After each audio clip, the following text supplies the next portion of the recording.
Hi friends, Assalamu alaikum. Welcome back to Haifa's Kitchen World. ഞാൻ ഇന്ന് വന്നിട്ടുള്ളത് ഒരു ചെറിയ ടിപ്സുമായിട്ടാണ്.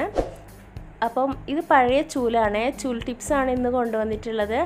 അപ്പം ഈ ചൂൽ നിങ്ങൾക്ക് പരിചയം ഉണ്ടാവും. മുന്നേ ഞാൻ ഒരു പെരുന്നാൾ വ്ലോഗ് ചെയ്ത ടൈമിൽ ഇതുകൊണ്ടാണ് തൂത്തുവാരിയത്.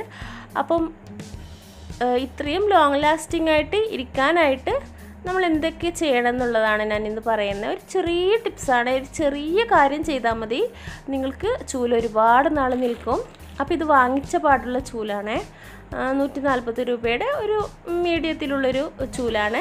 അപ്പോൾ ഇത് കവർന്നെടുത്ത പാടത്തിന് ചെറിയൊരു കാര്യം ചെയ്യുക. അപ്പോൾ ഈ നന്നായിട്ട് പൊടി ഉണ്ടാവും അല്ലേ, നമ്മൾ ചൂല് വാങ്ങിച്ച് കഴിഞ്ഞാൽ ആ കവറിലും പൊടി ഉണ്ടാവും, ചൂലെടുക്കുന്ന ടൈമിലുണ്ടാവും, പിന്നെ അടിച്ചു വാരുന്ന ആ ടൈമിൽ നന്നായിട്ട് ഇരുന്ന് പൊടി വരും.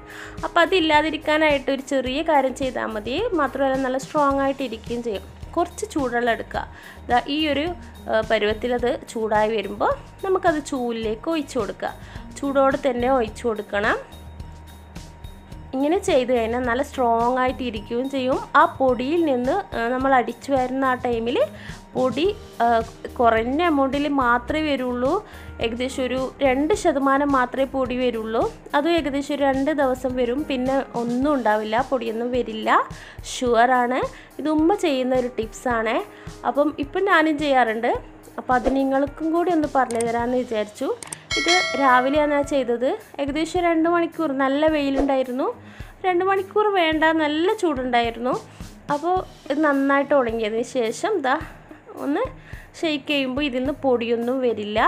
മാത്രമല്ല അടിച്ചു വരുന്ന ടൈമിലും പരമാവധി പൊടി നമുക്ക് കുറച്ചേ വരുള്ളൂ.